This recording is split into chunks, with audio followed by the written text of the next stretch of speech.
Assalamualaikum warahmatullahi wabarakatuh. Pada video kali ini kita akan membahas tentang materi sistem gerak pada manusia. Ada 3 materi yang akan kita pelajari pada bab ini. Yang pertama adalah rangka, yang kedua sendi, dan yang ketiga adalah otot. Materi yang pertama yang akan kita pelajari adalah rangka. Rangka itu apa? Rangka itu adalah susunan dari beberapa tulang yang ada di dalam tubuh kita. Mengapa tubuh kita harus ada rangka? Bagaimana seandainya tubuh kita itu tidak ada rangka? Coba silahkan kalian pikirkan. Rangka atau tulang itu memiliki beberapa fungsi. Fungsi yang pertama, rangka itu dapat memberi bentuk tubuh dan menopang tubuh kita. Yang kedua, rangka itu dapat melindungi organ dalam tubuh kita. Yang ketiga, rangka itu sebagai tempat menempelnya otot. Yang keempat, pada salah satu tulang, misalnya contohnya adalah tulang paha, rangka itu sebagai tempat pembentukan sel darah. Itu adalah fungsi dari rangka. Jika kita perhatikan tulang itu ternyata strukturnya tidak halus, melainkan terdapat benjolan pada bagian ujungnya. Terdapat benjolan pada bagian ujungnya berbentuk bulat serta terdapat titik-titik kasar pada bagian ujung. Permukaan tulang ini ditutupi oleh membran yang menempel dengan kuat. Membran ini disebut periosteum.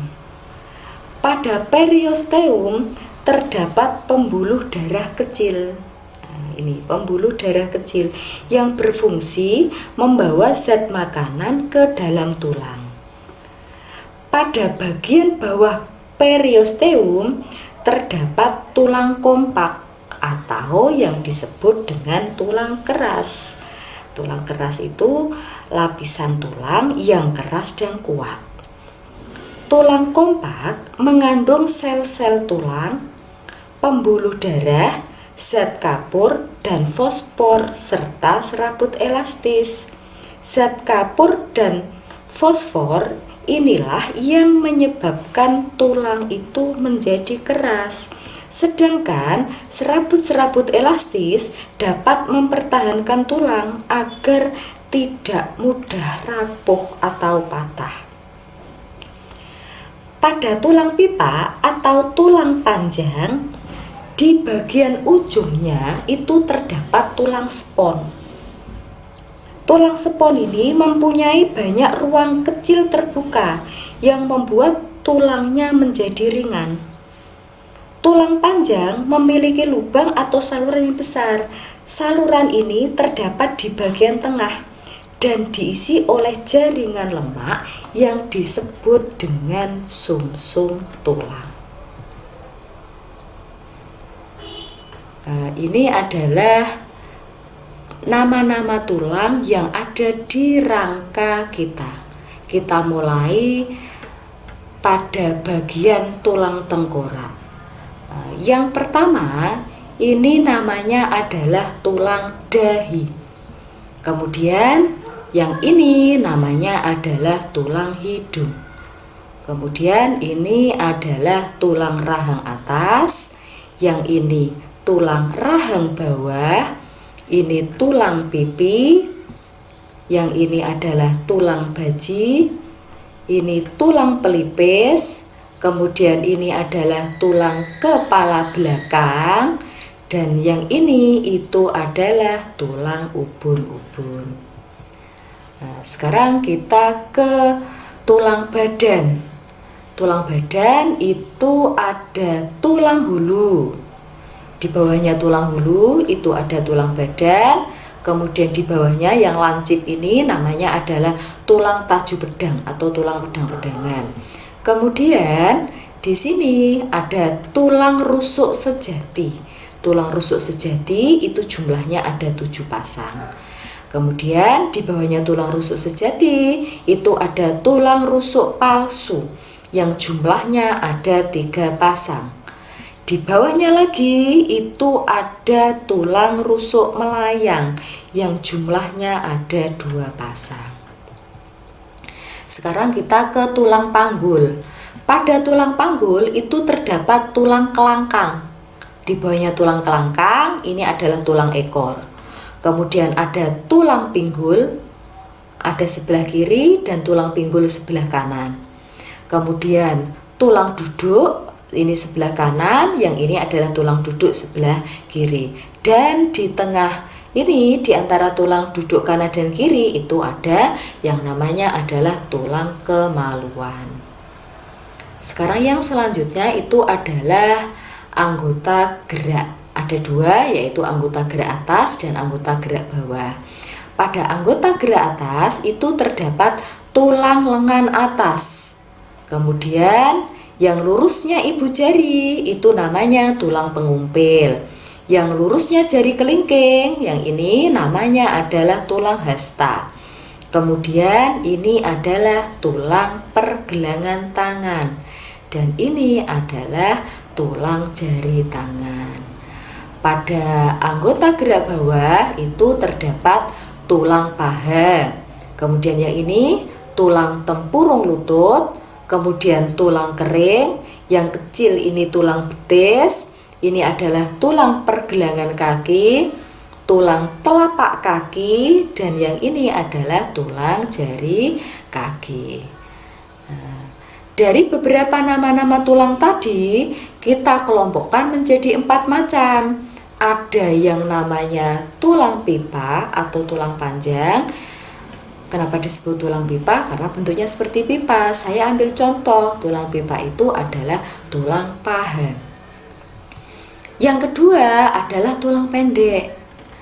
Saya ambil contoh saja, tulang pendek itu contohnya adalah tulang ruas-ruas jari. Kemudian selanjutnya adalah tulang pipih. Saya ambil contoh, tulang pipih adalah ini, tulang belikat. Kemudian yang keempat adalah tulang tak beraturan. Saya ambil contoh adalah ruas-ruas tulang punggung. Sekarang silahkan kalian cari contoh yang lain dari tulang pipa, tulang pipih, tulang pendek, dan tulang tak beraturan. Kalian cari contoh yang lain ya. Jika sudah menemukan, silahkan kalian tulis di kolom komentar. Jangan lupa sebutkan nama, kelas, dan asal sekolah kalian. Selanjutnya kita akan mempelajari tentang sendi. Sendi itu adalah tempat bertemunya 2 tulang atau lebih. Dengan adanya sendi, hubungan antar tulang-tulang tubuh dapat digerakkan. Sendi itu dibagi menjadi 3. Yang pertama adalah sendi yang tidak dapat digerakkan, yang disebut dengan sinartrosis atau sendi mati. Contohnya adalah sendi yang ada di tulang tengkorak kepala. Yang kedua itu adalah sendi yang dapat digerakkan namun terbatas. Namanya adalah amfiartrosis atau sendi kaku. Contohnya adalah sendi antara ruas tulang belakang. Yang ketiga itu adalah diartrosis. Diartrosis itu adalah sendi yang dapat digerakkan dengan bebas atau disebut dengan sendi gerak. Diartrosis atau sendi gerak ini dibagi menjadi 5. Yang pertama adalah sendi peluru. Sendi peluru itu adalah sendi yang dapat membentuk gerakan sangat bebas atau ke segala arah. Contohnya sendi antara tulang lengan atas dan tulang belikat. Yang kedua adalah sendi engsel. Sendi engsel itu adalah sendi yang memiliki gerakan satu arah.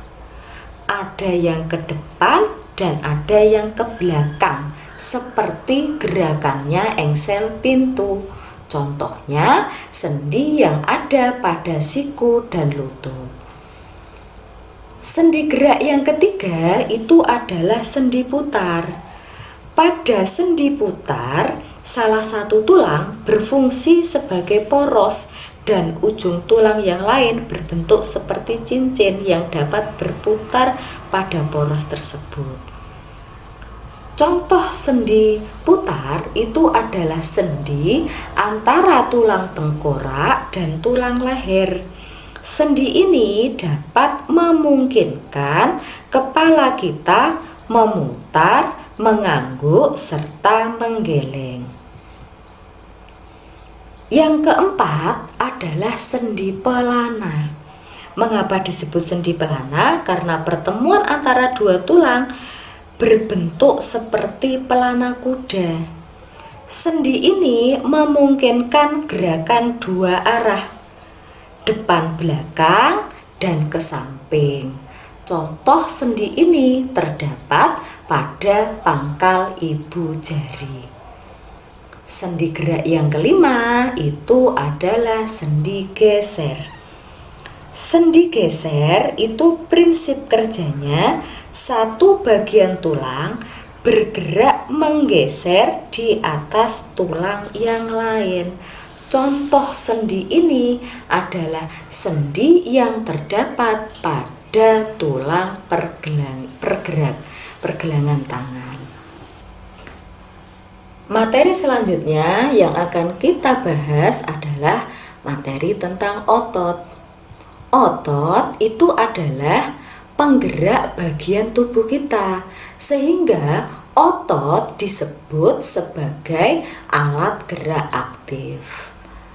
Otot memiliki 3 jenis, diantaranya otot lurik, otot polos, dan otot jantung. Satu persatu akan kita bahas perbedaannya. Yang pertama adalah otot lurik atau yang disebut dengan otot rangka. Otot lurik itu memiliki beberapa ciri. Yang pertama, otot lurik berbentuk silindris dan memanjang. Warnanya lurik, inti selnya banyak, terletak di tepi. Nah, ini terletak di tepi. Kemudian otot lurik itu tergolong otot sadar karena kerja otot ini dapat kita kendalikan. Cepat merespon rangsang. Dia disebut otot rangka karena otot lurik melekat pada rangka atau tulang kita. Yang kedua adalah otot polos. Otot polos memiliki bentuk gelondong. Ujungnya meruncing tetapi tengahnya menggelembung. Warnanya polos, memiliki inti sel 1, letaknya di tengah. Tergolong otot tak sadar karena kerja otot ini tidak bisa kita kendalikan. Otot polos itu lambat merespon rangsang dan otot polos melekat di organ dalam tubuh kita. Contohnya otot polos itu melekat di lambung, usus, hati, ginjal, itu otot polos. Otot yang ketiga adalah otot jantung. Otot jantung bentuknya silindris bercabang, membentuk anyaman, warnanya lurik, tergolong otot tak sadar karena kerjanya tidak dapat kita kendalikan, lambat merespon rangsang, hanya terdapat di jantung, maka disebut dengan otot jantung.